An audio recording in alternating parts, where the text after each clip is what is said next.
All right, I have a question for you, Eric. Let's do it. Let's get into it. Is your private personality different from your business personality? Because here's an example. Bart, like, he's all on camera. Everyone's like, oh, he's such a funny guy. He's actually pretty introverted, like, naturally. Where people think that he doesn't like them. Yeah. Not besides, like I said, I saw at the event, everyone's mingling, Bart's just vibing. Yeah. But I actually liked it, and I totally get figure out a way. When can I leave? Bart didn't leave in the middle. He left in the middle. I remember. But I mean, you know, it's different when you got family and stuff. I actually think Joe's dynamic is crazier. Wait, okay. No, seriously, the contrast of Joe. Joe's like a normal, cool dude, and then on camera he's like, I'm gonna fucking troll the shit out of this entire thing. He's a wild boy. Yeah. I haven't been that in front of Eric, but yeah. I gotta wait to see it. I gotta earn it. If he leaves and he comes back in a cape, you're like, oh shit, it's a different Joe. Comes back in a cape. Or if he's wearing a sombrero. Yeah, so underneath all like the business side and the things you have to like, the professionalism and everything and how you have to be on camera, are you like, is that close to how you are when no one's around and like it's just you and your girl? So, I thought about this bit, right? Because like I said, I'm not used to being on camera. But I remember the first time I ever was a YouTuber, actually in Vegas, I flew out, he's like, let's do a video together. And in the middle of the video, he's like, you know, can you talk more like you normally do? And I was like, what do you mean? I'm talking like how I normally do. He's like, yeah, it's not quite the same. And I was like, okay, let me try again. And at the end of it, he's like, so just so you know, we don't always use all the footage you record. Sometimes it stays on the cutting room floor because you never know. And we never released that video. Whole thing's on the cutting room floor. I flew out for that too. And I don't fault him at all. I'm sure I was bad as fuck. And I remember going home and being like, well, you know, I was just trying to be myself on camera, so I guess I just suck. Good to know. And then I realized it's because when I grew up, I was super introverted and alone. My family, we moved around a lot. I was like the only Asian kid in school. Yeah, I was shy and I was scared. So I never really talked to people. It wasn't until I remember like around 6th grade, I found out that I was good at debate. And in that debate class, that teacher was like, you're good. You should join the policy debate team. Like, I didn't even ask him. I didn't even know this was a thing. I love hearing anything about good teachers. Yeah. I was like, you know, Harry Kennedy, if you're watching this, thank you. Yes. I hope he's still alive. So, I was like, shit, I can now have my debate persona. And over the years, I would not only do a bunch of like debate, model Congress, model UN, I do a lot of public speaking. I became class president, all that shit, because I learned how to get really good at speaking. Wow. But here's the cost. It always was a pretty strict persona. I was so shy and scared of everyone. I thought of myself as I am but an actor playing a role. In fact, the bigger the crowd, the better I would do. I went to this thing, I don't know if you guys ever heard of Boys State. But it's this thing when you're in high school, you like go and form a pretend government together. It's like a bunch of 1,000 high school boys trying to like learn the flies, form a country, form a state. Bill Clinton did it, JFK did it, so I did it. And I quote unquote won, I got elected governor because I knew how to go up and give a speech that would really get people excited. But if you put me in a one-on-one situation, I would be awkward as fuck. And so for me, the past few years, it's now been learning more how to blend them together. And so what you see on camera, that is me. When I'm really feeling it and I'm feeling hyped and I'm feeling energy, right? But sometimes I'm an ambivert, sometimes extrovert, sometimes introvert. There are days and times where I gotta recharge. And then the people I'm really close with, they know a lot of times when they're hosting group events and stuff, I ain't gonna be saying shit. I'm gonna just be vibing along for the ride. I wanna organize anything, I don't wanna do anything because the rest of my life I'm so on top of it that I kind of just want to veg out. I said there's a little bit of a difference, but I'm learning, you know, ideally, the more you are, like you actually are, the less work you got to do. Yeah. That's true. I like veg. Yeah. That's a great. That was a really good answer. Yeah. I remember when we first started doing JKnews, we were already like 4 years into YouTube, but it was so scary because we came into the scene being characters. So our uncle characters are over the top. Like when I had a wig on, it was like I had a mask on, so it was like a security bop. It was someone else because you're playing like Borat, right? Yeah. And then so that's fun. But then when I remember simultaneously shaking when I had a speech during college in front of like 30 people, and I was like fucking nervous.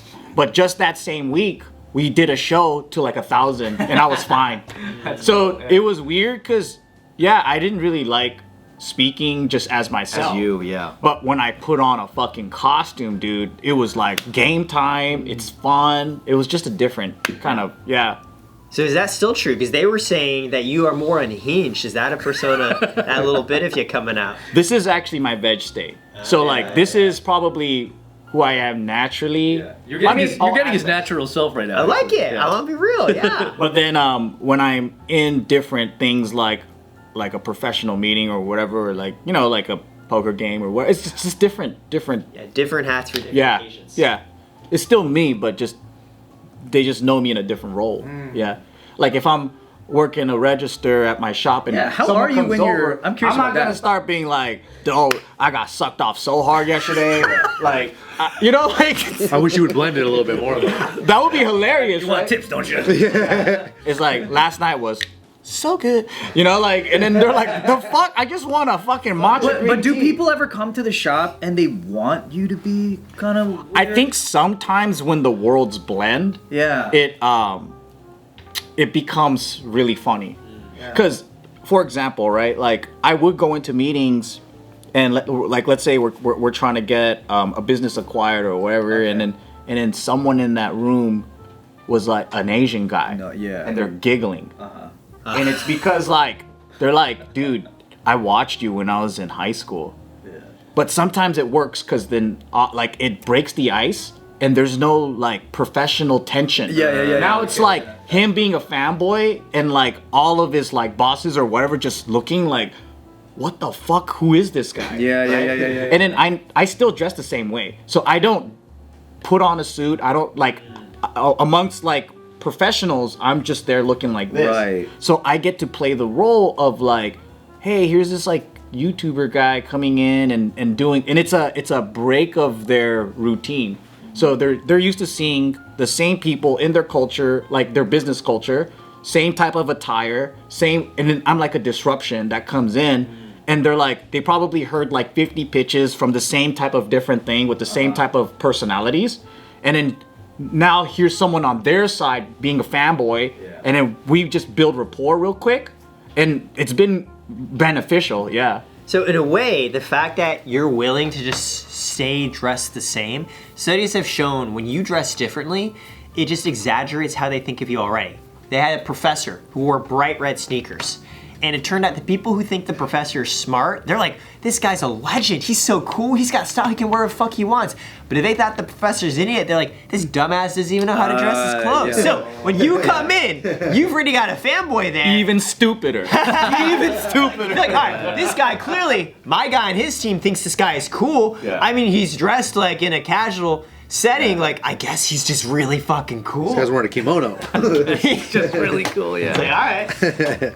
That's interesting. I have a question though. So I know many of you guys obviously married and married. Yep. When you guys, all right, so everyone here married? I'm the only one that's not. Okay, so question for you. Like when He you, practically is though. Yeah, almost. so you're, okay, when you've gone on dates, or I guess for those, you know, at one point you weren't married, when you go on dates, like would you like be public, would you tell them like, yeah, I'm a YouTuber, like I'm a personality? I don't think I've ever said anything like that at all. I don't think I've ever. That's a weird line for sure. Have you dated Yeah. most of like girls that were in entertainment too? Yeah, somewhat. Yeah. I don't think I've ever led with that. At least I've never like, or they already kind of know. I Yeah. guess because social media like spoils everything. People just look you everyone up. can- and I ask that because it's like the sort of thing where like, say you have a fanboy, you already have it in. I've noticed I've made some friends because they watch the podcast and it felt like, oh, they already know me. Yeah, like yeah. this is like friendship on easy mode. Yeah, it fast forwards the rapport a little bit. Yeah, because they know kind of like if I'm being me and they like me, cool. And I've always been curious, like in a dating context, though, is that different? If you ever date someone, they're like they watched you, right? Then it's like, oh, Yeah, I think majority of people that I have dated have been from either the same or similar industry that both of our reputations are a little bit, we're aware. oh, so you Yeah, like you know yeah. what they're like. You've seen their Exactly, content, yeah. they've seen yours. I haven't had Yeah. many serendipitous moments where we just like lock eyes and I'm like, what is your name? Who are you? Maybe that's why you're not married. Yeah, it's never really happened that way That's for me. true. It's always proximity. Yeah. So it's like, yeah. But also, I'm more careful like that in a weird way. Like Yeah. throughout my life, I'm very like, I kind of want to know a little bit, just to be safe. To suss it. Also, like the older you are, the less opportunities you have to just meet. It's not like you're sitting in a classroom, and then there's like 30 new people every single period. True. You know what I mean? At the start of a school year, dropping something at the same time and going. That's classic. Yeah, meet cutes. meet people like organically and randomly is dwindled down to proximity.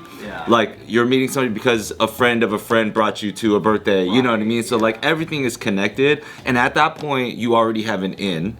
You know what I mean? In some way, because you know that there's a degree of separation, if not just one. I do think it works against you though in a way. Like I like when back when I was dating, I liked when someone didn't know too much. Right. Because then if you find it out incrementally, it's always like a pleasant surprise or it's like a nice thing. Back in the day when I was like dancing, I always used to be like, if I was on a date with somebody in public and then randomly some kid would come up and be like, hey, man, I just want to say like I watched you, like thank you so much for like, I'm like, just do it. And other times it would happen after the date's over and I walk away and then the cashier's like, hey man, I'm like, why couldn't you say that earlier? Yeah. She was right here. Full of your time. Yeah, I'm like, don't respect my time, man. Just interrupt us. Yeah, it's that thing. Where, like, I do like when like you don't have to be the one who says like, hey, you know, I'm on stage every night at this place. You know, like I like when you don't have to say that. When guys lead with that, that's kind of weird, huh? Yeah. It is. I think it's. You know I'm a YouTuber, right? I'm one of the most prominent Asians in the space. Yeah. I'm a prominent Asian. My favorite thing is just to lead with a relatable sense of like personality and humor, and that people are like feeling comfortable, and then they can be like, you know. You know the cool thing though is like over the years, I mean this is what our 17th year, like we've made some lifelong friends through fans. Yeah. Like I wouldn't even it's fan is weird, right? Because it's fan is like super fanatic, but maybe they watched it and they're like that was funny, and then they move on with life and they go, oh, I watched that video, and then you kind of connect and do business and all this stuff, and then you're like, oh man, it's kind of cool because the sense of humor that we have is the same. That's already like we're probably on the same wavelength. For sure, yeah. That's a big thing. I think it's like the people that I have met that have watched you guys for a long time, they always say that. They always go, man, JK really like shaped my sense of humor and helped me cope with really dark stuff. Because of that. Because back then you guys were the only people that were laughing at horrible things that happened to you. Is that good or bad? That's a good thing. Little backhanded compliment No, there. it's great because like you don't really see that, and you didn't see that as much back then. Yeah. You just like while every other Asian was doing the sob story thing, you guys were laughing about it, and I think that's what made all the difference. We made our ass beatings like jokes. Yeah, exactly. My favorite thing was to go to Asian film festivals and laugh at all their crybaby stories. That's your favorite thing. It's always the same shit. My parents want me to be a doctor. Ooh. See, that's why people love you. Releasing trauma.